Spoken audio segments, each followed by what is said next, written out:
Hola, buenas! Today we are going to be making another great summer recipe, although of course you can make this year-round, but it's great for summer because it's nice and refreshing and cool. Gazpacho Andaluz, or as they would say in Andalusia, Gazpacho.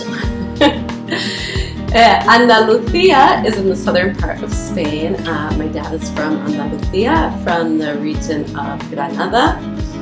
And this is a typical, it's kind of like a Spanish smoothie in a way. It's made with tomatoes, cucumber, green pepper, which gives it a distinctive flavor, although some people prefer to use red pepper, but traditionally green pepper is used. A little bit of garlic, a little bit of olive oil and salt, and then just a touch of vinegar. You can make it with or without bread. This is a great way to use up some of that old dry bread if you have it from the day before. This recipe is really simple, it's really refreshing and light, and it's nice and healthy, and it's really simple to make, so I'm going to show you how right now. What you want to do first, I've already washed all of these. You really want to rinse everything well because we are not going to be peeling most of these vegetables. Although the cucumber we will peel because we don't want the hard bits of cucumber in the final gazpacho. Now for about a pound of tomatoes or 500 grams, we won't be using the full cucumber. I only have enough for about a half batch, so I'm not going to be using this full cucumber for that. I'm going to save the cucumber for my lunch. I love cucumber. The same goes for the pepper. Now you can use an Italian green pepper or you can use a green bell pepper. If you're using the Italian pepper for about half a kilo, you can use about half of that. If you're using a full kilo or 2 pounds of tomatoes, you can use the full Italian pepper.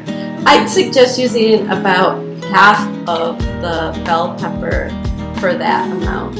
I only have half a kilo, so I'm going to use about a fourth of this. So you know how a bell pepper is kind of in 4 sections? I'll be using 1 section of this for my gazpacho. The onion is a bit more controversial. Some people say they can't make gazpacho without it. Others say that they refuse to make it with the onion.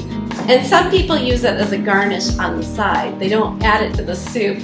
Although there are traditional recipes, this is one of those recipes that's highly customized from family to family, from region to region. So, you know, you can make this your own. Today I am using vinegar. You can use like a sherry vinegar or red wine vinegar. Today I'm using a homemade vinegar that I had from some nísperos or loquats that we had. I had a lot of fruit that was starting to get too ripe too quickly, and I decided I was going to make a vinegar with that. So I'm going to try to make my gazpacho today with my homemade níspero vinegar. But traditional is probably a sherry vinegar, and obviously to use a high quality extra virgin olive oil is what makes this recipe great. I absolutely love olive oil. I add olive oil to the recipe itself, to the mix, but then I also garnish the finished gazpacho with a little bit of olive oil and a little bit of salt. You do not need to peel the tomatoes. In the end, if you find that the seeds and the peel are bothering you, some people strain them out afterwards. You can either use what they call here a pasapuré, but you can also do it by hand with a regular sieve and a wooden spoon and press the mixture through. And then you'll end up with a really fine, really smooth gazpacho without any seeds or tomato peels. And I find that much simpler than trying to peel the tomatoes ahead of time. I'm going to be making my gazpacho in this. This is a Thermomix. It's a food processor. You can see that it looks kind of like a blender, but it's considered a food processor. It's quite heavy duty. It does a really good job at making sure to get a very fine, thin consistency. So if you have a good blender, this is where you want to use it. Something, you know, like a Vitamix, a Blendtec, I don't know. Ninja, whatever is available these days. This is what many Spanish households use. It's a German food processor. But use what you have, and if you have an immersion blender, use what you have. You can stick it in a large jar and use the immersion blender to blend it as finely as you can. I'm going to start by removing all of the stems from the tomatoes.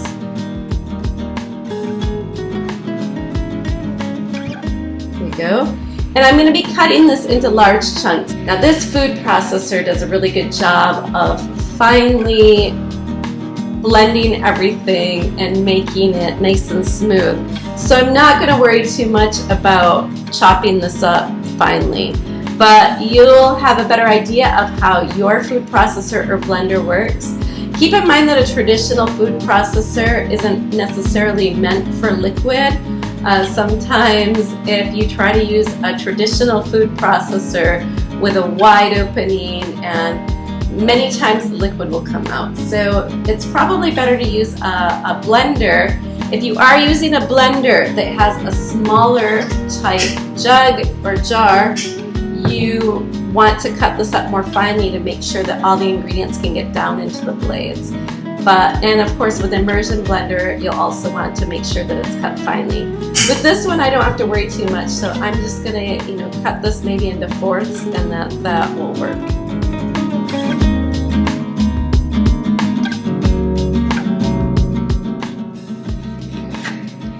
And when you remove the stem, you can also remove this little tough bit on the inside.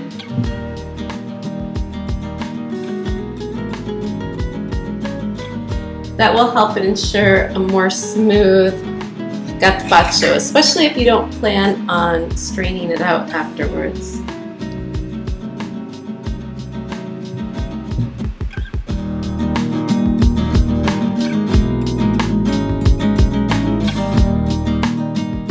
Now because I'm only using half of a kilo of tomatoes, or about a pound, I'm only going to use half of this cucumber.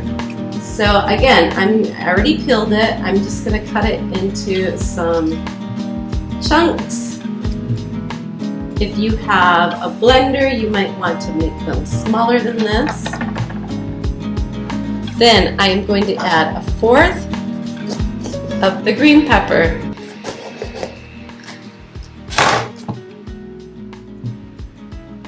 Make sure there's no seeds, and then you can cut this up and add it with the cucumber and tomato.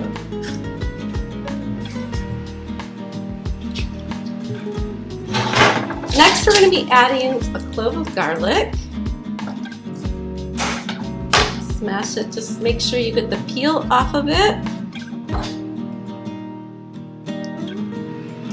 Again, the Thermomix does a really good job of breaking this all up, so I'm not going to worry too much about it, but you can mince it if you're a little bit concerned that it's not going to get broken down fully in yours. Now that's pretty much it for now. If you want to add a little bit of onion, you can. I'm not going to add much.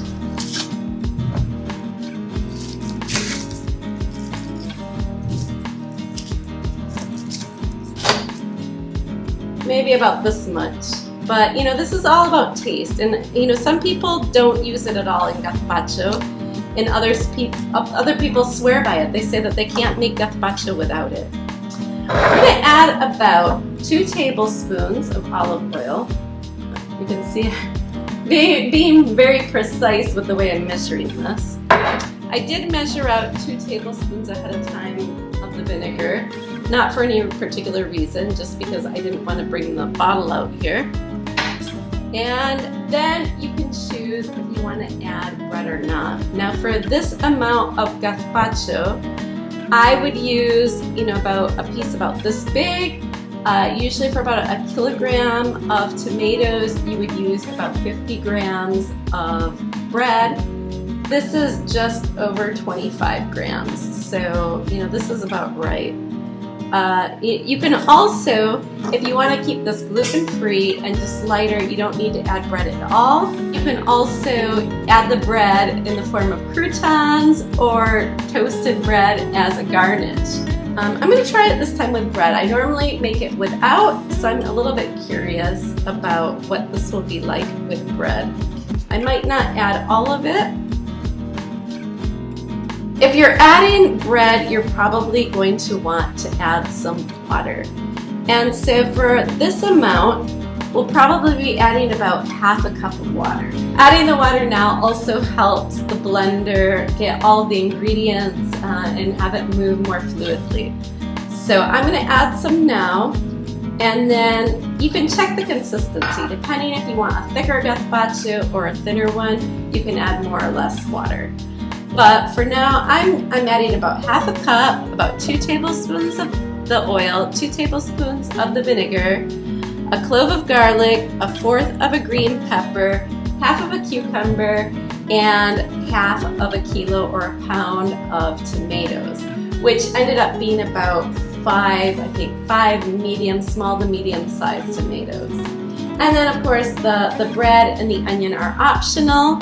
You can add a little bit of salt, or you can wait until after you've blended this together and see if you want to add salt and how much you want to add. Or you can wait until after you've blended this up and then you can add the salt to taste. I decided to add just a little bit of salt now, but I'm sure it's going to need a little bit more. But I will wait to add more salt until I've tasted it once I've blended it. So let's give this a good blend. Okay, I finished blending the gazpacho. You can see that now it's quite thin, but it still has some consistency to it. Now you can see a little bit of the tomato peels. If that's an issue for you, you can press it through either a strainer like this. You can press it through with either a wooden spoon or a stainless steel, whatever spoons you use at home. Or you can use what they have here called a pasapure and just give it a taste. See if you want to add a little bit more salt, or you could just leave it like this and add a little bit of salt as a garnish to the top of your gazpacho. I like serving gazpacho with just a squirt of olive oil and garnishing it with a bit of salt, especially if you can find a nice, attractive, coarse salt.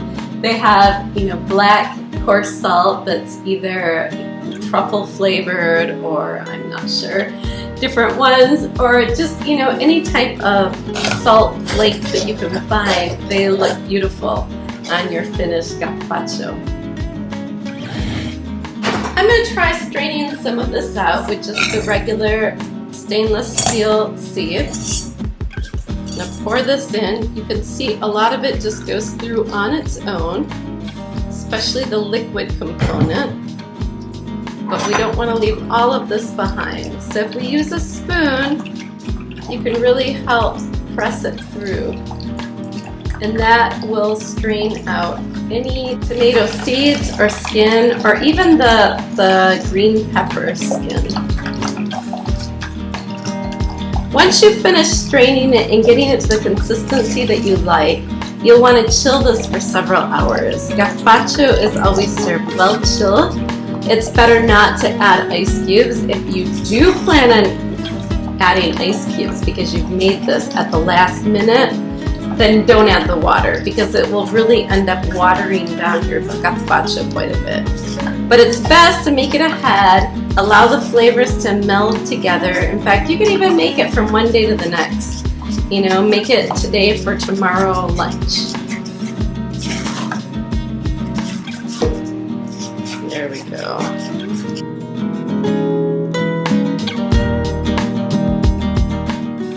This leaves the mixture nice and smooth. And if you're persistent enough with this, you should end up with just the skins. You don't want to leave all the goodness that's thickening up the gazpacho either.